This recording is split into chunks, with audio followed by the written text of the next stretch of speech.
Good morning, everyone. Good evening, good afternoon, wherever you are, and welcome to this week's Weekly Energy Boost. My name is Elisheva, and I am here with David. Hello. David is here, and we are really excited about today's episode because if we had to compile the questions that we receive from people, the inquiries, the personal questions, the topic asks, they pretty much always revolve around today's topic to some degree. Today's topic being chaos. How can we love to hate chaos, or to go from love to hate? And maybe you're looking at the title and you're saying, well, I hate chaos. Chaos is always around me. People are always overly dramatic and exaggerating and causing unnecessary unpleasantness.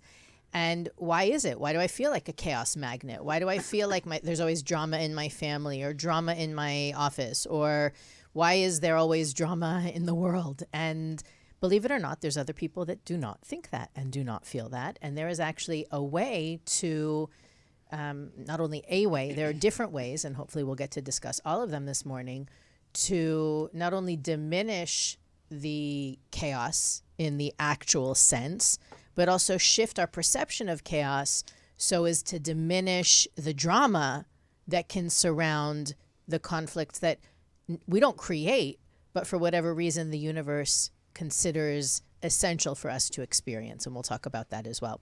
The Weekly Energy Boost podcast is your 7-day spiritual weather forecast. David and I, and sometimes our guests, glean through the wisdom of Kabbalah to identify the most powerful and practical tools to help our listeners navigate the challenges that might come up each week, and also the opportunities for growth and expansion.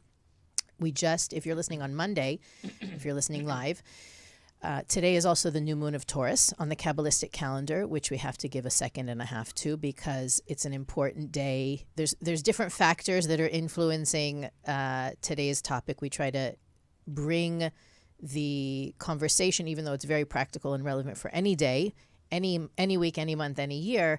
It's inspired by the energy that the Kabbalists talk about is available this week. And part of that formula comes from it being David needing to clear his throat. Part of it comes from the energy of Taurus that begins this week. The energy of Taurus. Taurus is an earth sign, and all of the earth signs are connected to the physical material realm to some degree. In the case of Taurus, and the reason it's worth talking about is not because we want to give props to our Taurus friends, but because Kabbalah explains that in that month, we all have the tendency to behave a little bit Taurus. So our Taurus friends tend to enjoy physical pleasures, to like their comfort, to live within their comfort zone at all costs, and also tend to need, and this is where this week's topic intersects, is in order for them to take action, they literally have to be surrounded by an inferno. That the amount of chaos required to motivate a typical Taurus to take action, to make changes, to break out of their shell, to get out of a relationship, to move forward in whatever way, things have to be extremely, extremely bad. And in a positive sense, they are very difficult to anger because of that. Like, you have to really do something bad, or it has to accumulate in tons of emotional baggage in order for them to get upset. You're married to a Taurus. What is the Taurus doing from the moment it's receiving the burden or the abuse or whatever it is to the moment it explodes? What are they doing with that energy, with that content? I think how they process it varies by other factors, meaning my husband has a lot of he's mostly air and fire, so his tendency earth and fire. So his tendency is to take it inward and say, this is good for me. I deserve this. This is cleansing, very spiritual. He says, I accept, I embrace. And then really rarely, we're talking annually or biannually, he comes to a frustration. It's usually frustration. It's not anger, where he bursts a little bit and goes right back to peace and tranquility. So the importance and why it lends itself to this conversation is that we don't, by ignoring or denying or sort of hoping the chaos goes away, it's actually asking it to increase. And that, I think, is one thing that we want to call out here. I think you can say that again.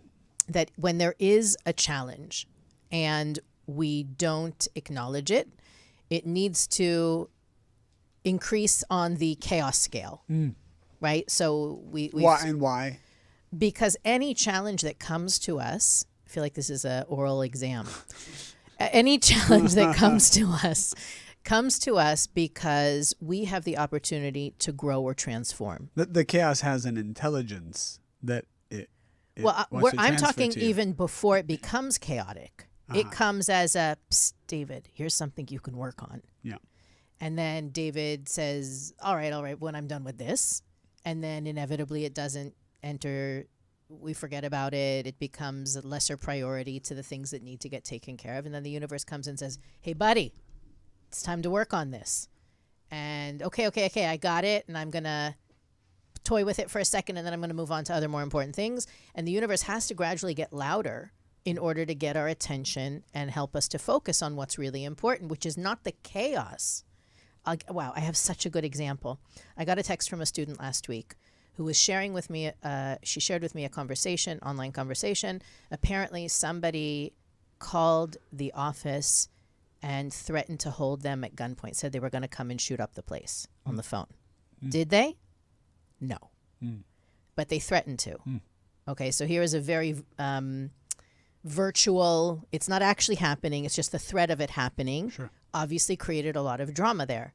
So she was asking me, how could this possibly, like, what's wrong with people and how could you explain this spiritually? And I basically told her that, first of all, I didn't say this, but the fact that it didn't happen means that it really was just for the sake of awakening, right? There was no actual danger. There was no real threat. It was like a simulation, right? The second thing is it came to awaken every single person in that room or every single person in the office. And there were also patients there. It was a medical office. So everybody who was affected by that has a question to ask themselves. The question is the same, but the answer is going to be different for everybody. The question is, how is this happening for me? How can this situation, what is this situation coming to help me do or grow or transform into? That's it. So anytime something comes to shake us up, the shaking has to get stronger only because we're not getting the message. We're not leaning into the fact that this is happening for me and not to me. In Kabbalistic terminology, as you were speaking, we always talk about, do you have, if the Creator wants to give a person fulfillment, does the person have the capacity to receive that fulfillment? And then how do we define capacity? We use the word in Kabbalah, the vessel, right? Synonymous with desire. And so one thing that we know is that when a person does go through a difficult time, a painful time, we know that it opens them up in some way, whether it humbles them, it cleanses them, we use all these different words, but it opens them up to receive that which the Creator has been holding for them to give. It's already been given, but now they can receive it. So the Kabbalists basically say, well, if you know that chaos can do that, can achieve an opening inside you to have you receive, what can you do to mimic that same effect without having to go through the chaos? Did you understand? So I think this is the anti-Taurus energy, because people always say, what should I be doing this week? We talk about it, like, what's the energy of the week, the energy of the month? What should I be doing? The rule is you should always be the opposite of the energy that exists. Okay, so what does that mean? It means, like, for example, we talk about the Omer. We're in the period of the Omer, the 49-day period that we are in the third week, but we're in the 16th day, right? 16th day, if I'm not mistaken.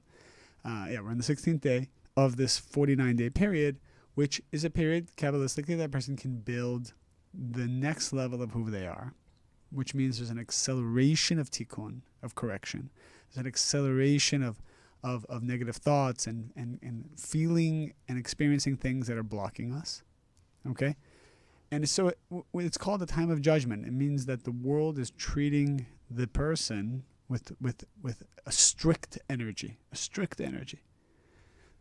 So if that's the energy of the Omer, the strict judgment, I should be the opposite of that in order to balance it out. Always. So there's always the balancing. It's kind of like if everyone's buying, you're selling. If everyone's selling, you're buying. When everybody thinks the world's falling apart, you should think that the world is being put back together. And that is the secret to success in everything.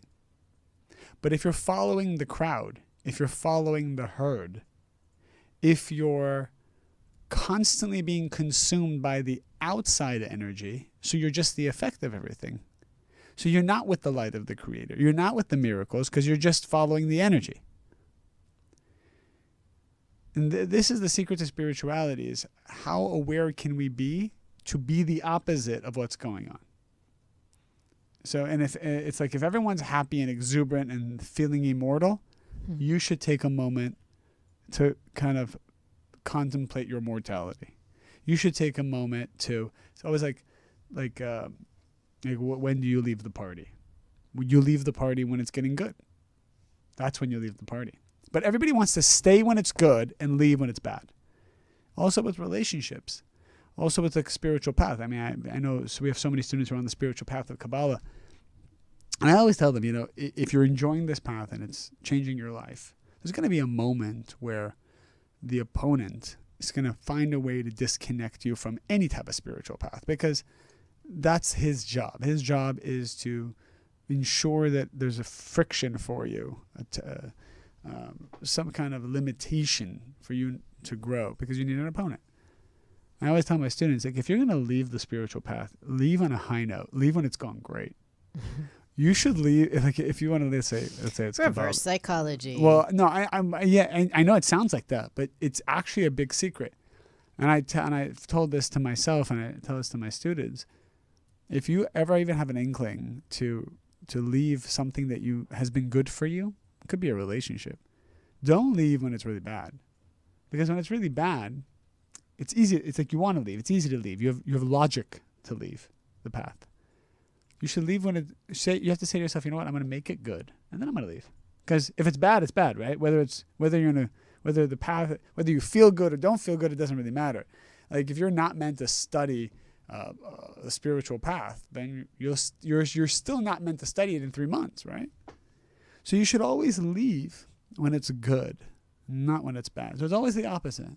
Always doing the opposite of what the energy is the way to connect with the light of the Creator in that period of time. Why do you think some people seem to be engulfed in chaos all the time and other people live swimmingly seamless lives? Your question is, why is it you're basically trying to ask the question that some people are thinking, which is, my life seems chaotic and their lives don't. That's the question you're asking? Mm-hmm. So why a person, number one, 98% of what I think is my chaotic life is just really happening in my head. So let's start there. Right? People think like my life is chaos. If you actually look at your life objectively, 98% of the pain you feel is just you having a conversation with yourself in your head about all sorts of things that probably aren't even happening. Right? This is very important. Listen carefully to this.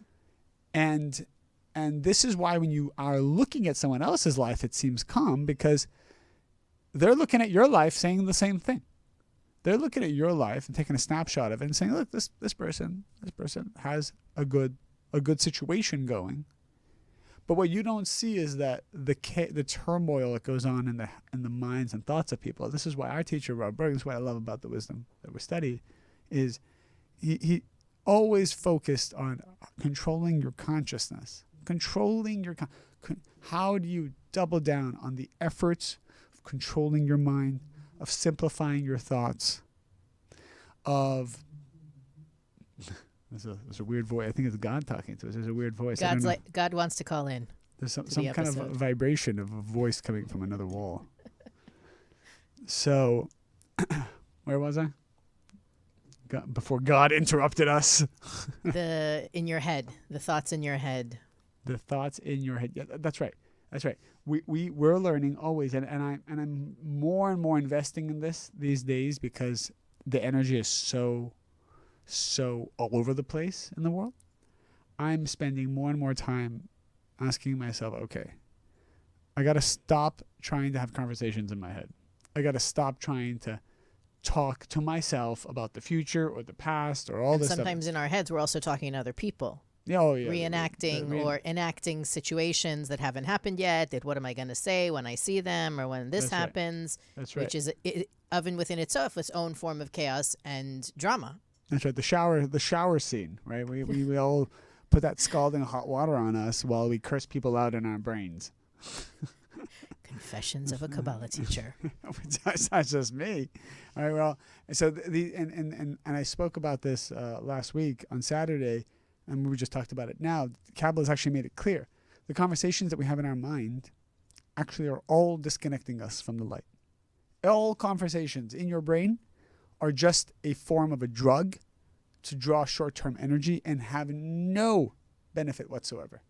We think the conversations in our mind are preparing for the external conversation we're going to have, or the conversations in our mind are preparing us to confront someone or do something, or we think we're just planning it. Actually, the Kabbalists say that is a drug that we use to draw short-term energy. And the question is, how many times a day can you catch yourself doing that?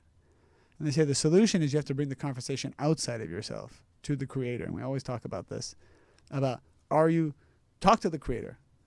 And the analogy is, as a mom, think about it, Elisha, as a mom, do you want if your child feels bad about something, do you want them to keep it inside and try to solve it in their brain? Or do you find comfort that they come to you, and even if it's just a vomit of what they're feeling and what they went through, and it sounds, not cohesive, you appreciate that your child is revealing to you their struggle. I think that's the goal of every parent, is to have their child feel safe to process out loud and with someone else. That's right. Rather than to hold everything inside. That's right. And in the same way that a parent appreciates the outward processing of a child, the Creator appreciates the outward processing of us. We think, the Creator can read my thoughts, this and that. It's not about the Creator. It's about the process of speaking out loud creates vessels of light.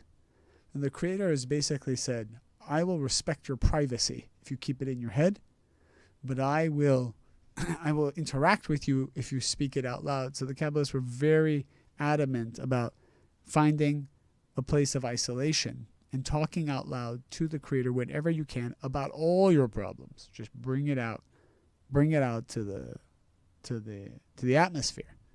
And this is the solution to the conversations we're having in our head. The Omer is also a very particular time, and Taurus energy is keep it inside. Everything about that energy is keep it inside, and it only comes out if it gets real hot, like you said. If it starts to boil, I'll talk about it. If it gets real bad, when people see a therapist is when it gets real bad. People see a coach, or sometimes they come to study Kabbalah. It's not because they had an awakening that they need to go to their next level. Something's not working, so I need something. We want to get out of that mindset. We want to build proactive vessels. And we do that by starting to talk out loud with the Creator and not keep it inside. That moves us forward in a painless way. I think a lot of what you're talking about, David, requires a tremendous degree of self-awareness that maybe not everybody has, or we're striving for, but we don't even realize that we have these subtle inner behaviors that amplify the drama and chaos in our lives. I know for a lot of us, and this is something that is now, highlighted in a lot of conversations in psychology, in the psychology world, is that a lot of us were raised in a chaotic home, so we only feel like things are okay when they're chaotic. That's their comfort zone. That's Right. what I'm familiar with. Right. So the fact, and our teacher Rubberg used to say, we hug our chaos. Why do we hug our chaos? Because I forget what the phrase is, but it's like better the devil that we are familiar with. Yeah. Than Devil you know versus the devil you don't. Right. So people worry when things are not chaotic. Right? When's the other shoe going to drop? Why is everything so calm right now? I need to stir something up. There needs to be something to work on. There needs to be some sort of hysteria. And this is a great week, not only because it's the month of Taurus, but being that we're in that third week of the Omer, we have the opportunity to draw to us that, I would call it a blessing, of peace of mind, of tranquility, the opposite of the chaos that we're talking about, to know that there's nothing wrong with those moments that we catch ourselves in, that we say, wow, I'm actually doing okay. Mm-hmm. This is working. This feels good. This feels successful. Sometimes it happens. I know that I hear from students that we have a conversation and we learn something and they take it into their lives, they implement it, and it works. And they feel good, and it feels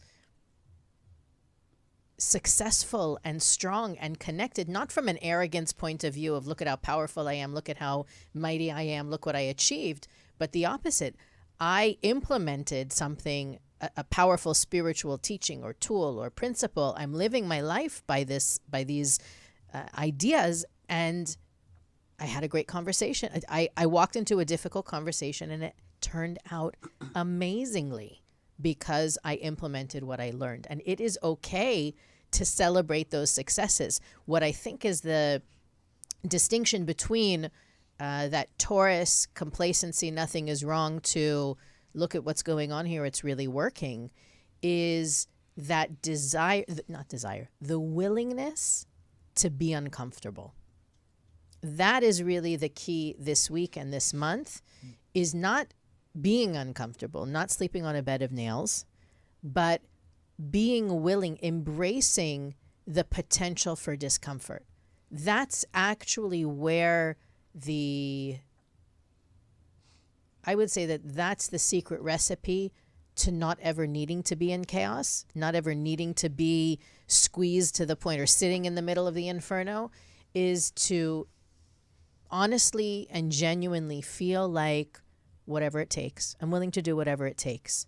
That mantra, that belief system, to replace all the other belief systems, is really the way to mitigate the chaos, because basically it's the universe wants to show us the fire and for us to be willing to walk through it. That before, maybe the old us was afraid, the old us would want to run the other way, the old us would actually draw a crowd to look at the fire rather than actually deal with it, just sit there and talk about how crazy is the fire, how did the fire get there? And obviously fire is a metaphor for any kind of drama or chaos that you may be experiencing in your life. A difficult person, a difficult situation, it really doesn't matter. It's easier to call people to stare at the fire than it is to walk through it. And many times when you walk through it, and this is really the key to living this, is on the other side of the fire, you realize that the fire was just smoke and mirrors, that it was all there just to get you. And I'm sure everybody who's listening, you can all look back on a moment in your lives that you thought was, that was your superhero moment. You were dealt a hand of cards that you can't even believe you played. And looking back, it wasn't that big of a deal.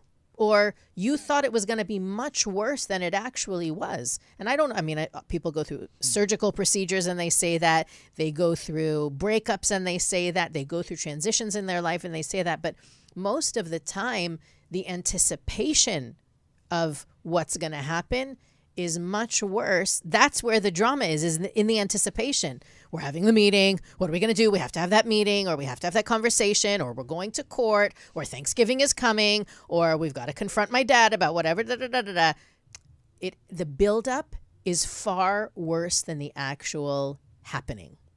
And so one of the things we also want to be conscious of is how we use our words and our energy to amplify the drama and the chaos, or diminish the drama and the chaos. And we have different situations going on now, and there is obviously going to be, in this time of the Omer, drama.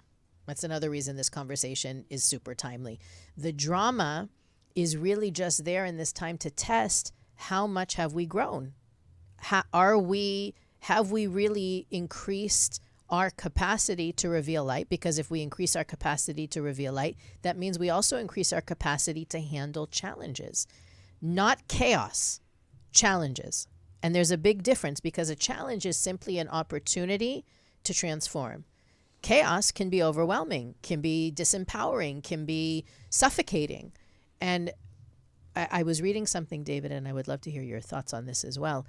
Our teacher, Rav Berg, would often talk about the word chaos. I think the Rav even had a book called Taming Chaos. Mm-hmm. And the Rav would say that the reason people live immersed in chaos in all areas of their lives is because they think that they're going to work on it. I have this challenge in my life. I'm going to work on it. I'm going to do a little bit here. I'm going to be a little bit better of a husband. I'm going to be a little bit better of a son. I'm going to be a little bit better of this and that. And little by little, things are going to go away without really looking at the root. Why is this in my movie? Why is this happening? Not my wife said I'm insensitive. I'm going to be a little bit more sensitive. The real question is, why am I insensitive? Why is this in my movie? What is this coming to teach me, to show me, to help me grow? Going to the root of it. Not dealing with the situational chaos, but going to the cause, the root, the seed, is actually where the remedy for the chaos is. And sometimes it's enough just to know, this is in my movie because X, Y, and Z, that the chaos actually doesn't need to be as profound because you've woken up to it. You've acknowledged it. You've become aware of it. So, I don't know, David, what is your go-to remedy when you come across somebody comes to you and their life is an inferno? Wait, what's the question exactly? What is your advice? To when everything's falling apart, what do I do? Everything's falling apart, what do I do? In an uplifting way, not a depressing way, please. What would I do with that kind of a person? I would ask them a lot of questions. I'd ask them questions. I'd probably want to get them to say what it is about their chaotic situation that they are enjoying and wanting to bring in. Yes, you walked right into it. I walked right into that. Yes. Well, that's what came to my mind when you asked.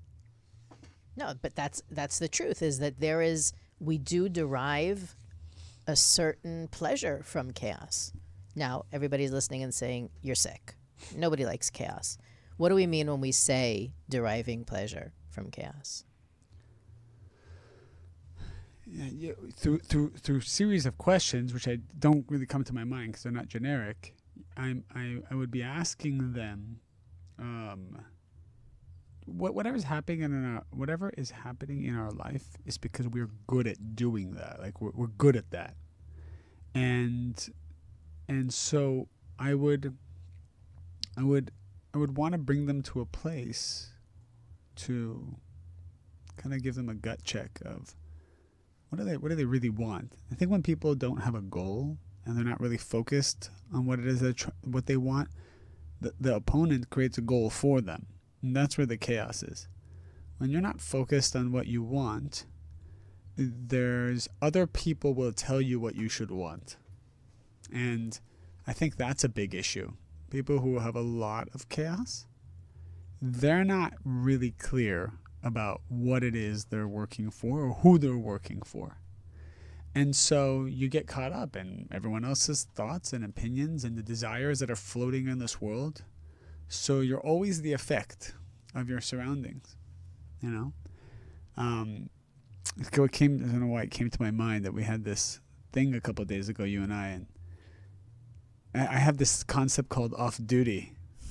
You know, sometimes I'll be at dinner and someone will be like, so what's Kabbalah? I'm like, dude, I'm off duty here. I'm in my civilian yeah, clothes. I'm like, I'm just here to, like shut down the brain a little bit and just have fun with you. And they're like asking me questions about their personal lives. So I was kind of had my like off-duty moment. And I share this because I think we all have our off-duty moments. And technically, that's where the light is. The light comes when you're off duty, not when you're on duty. So I had my off-duty moment on Saturday. I was talking to some friends, and you walked over to me. This is Elisheva walking over to me, saying, obviously, I'm on duty. Yeah, apparently Elisheva's always on duty. Apparently, even with her kids. With her, so she comes like, David, teacher didn't show up for some lecture. I need you to give it. I said, when? What? She's like, right now. Gotta come give him a lecture. And so my off-duty. Well, just to be fair, someone came to me and was like, we need you to give a 5-minute lecture. They said to you. Yeah, and I'm like, hey, I did it last week. No more surprise lectures by me. Oh, so I was wondering. David's here. I'm like, why doesn't Elisheva do this? Like. Why is she? Everybody who was at the lecture is now going to be like, really? That happened? Why is she passing the hot potato to me? Yeah. But there was this moment where I so didn't want to. I so was just going to say, you deal with it. And I was actually going to say fine and then like disappear. Like in a true Pisces. And then I'm like, why did the creator send Elisheva? So you can't. There's no such thing as off duty. And you know what it was? I was so uncomfortable. I was so, and it's funny because this is what we do all day long. But if it's not on my terms, I don't want to do it.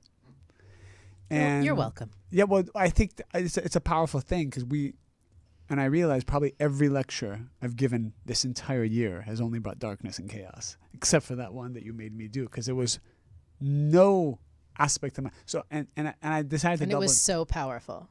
I don't know what I said. I just remember at the end you apologized. You're like, I'm sorry, it's not about the weekly energy, but I had to share this. I even tried to say, well, let's do it together and make it a weekly energy boost. And you're like, no, that's not the crowd.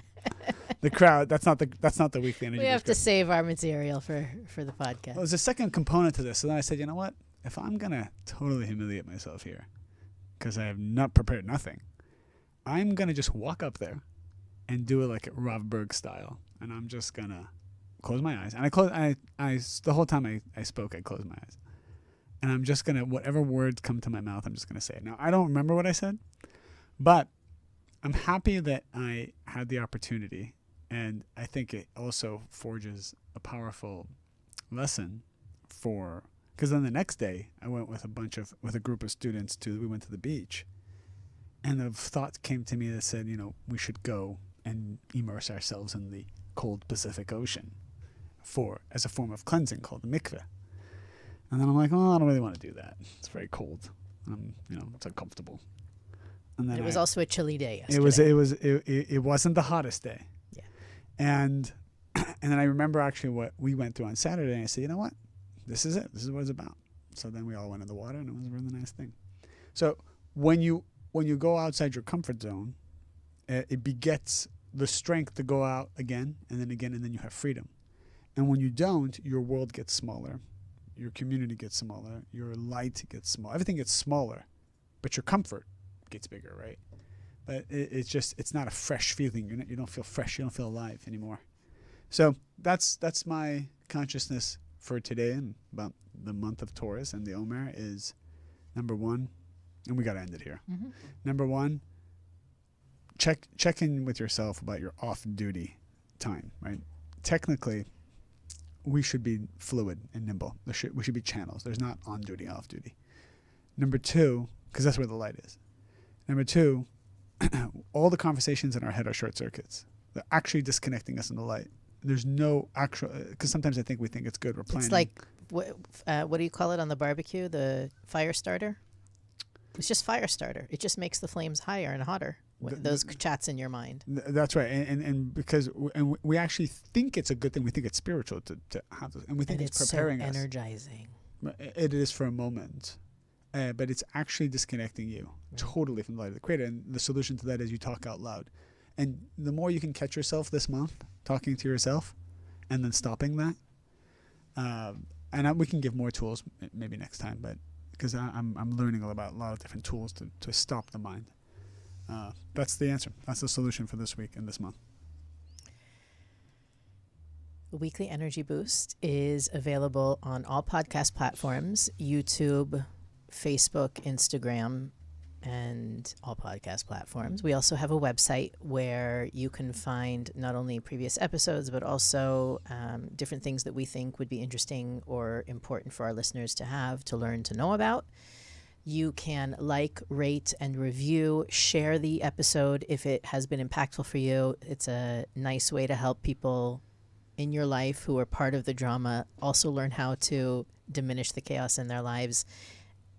And of course, next week we will be back talking more about this energy of the Omer, the energy of the month of Taurus, and how next week's energy provides us with even more opportunities to transform and elevate.